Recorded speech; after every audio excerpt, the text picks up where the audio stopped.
लगभग दिन में कम से कम 24 घंटे में से 2 घंटे तो इकट्ठा बैठो, लेकिन किसी के पास समय नहीं है। आज के समय में अधिकतर लोग मोबाइल फोन में लगे पड़े हैं।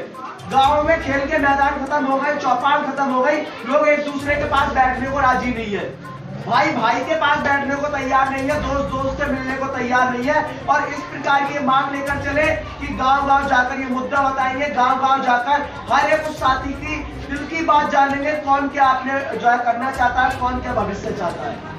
आपको बताते चलूं ये मांग हम लोग क्यों कर रहे हैं, आपको बताते चलूं हम लोग क्यों चाहते हैं कि भारतीय सेना में ही रेजिमेंट बने।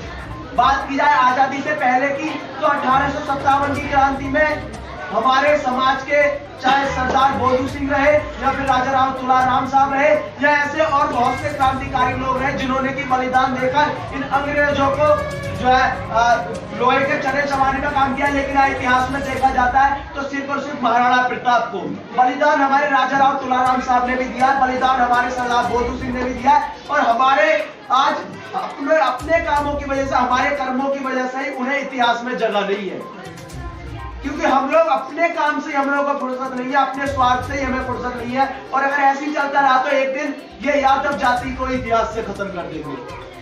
आज आपकी मेहनत, आज आपके बलिदान के दम पर, आज आप अपनी मेहनत के दम पर इन सरकारों से हक छीनने का काम करेंगे। और ये एक मात्र मुद्दा ऐसा है जो कि आपकी बिरादरी की शक्ति दिखाएगा, आपके समाज की शक्ति दिखाएगा, आपकी बल संख्या दिखाएगा, आपकी संख्या दिखाएगा, आप कितने इस देश में।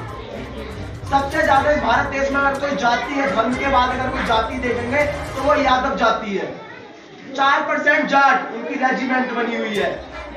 इतनी कम संख्या में राजपूत, उनकी रेजिमेंट बनी हुई है। अल्पसंख्यक सिख बिरादरी, उनकी रेजिमेंट बनी हुई है।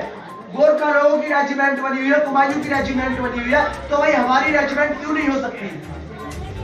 क्योंकि हम लोग खुद से हटकर नहीं जा रहे। आज इकट्ठा बैठे अभी सुनेंगे, उसके बाद बात भूल जाएंगे।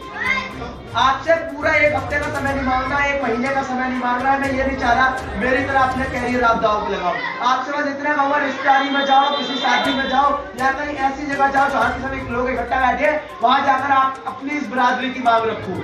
विश्वास कीजिएगा, कोई ऐसी जाति नहीं है जो आपके विरोध में आकर खड़ी हो जाए। अगर सेना में ही रेजिमेंट भी बनेगी तो उससे हर एक उस बिरादरी का फायदा होगा जो इस भारत देश में रहते हैं।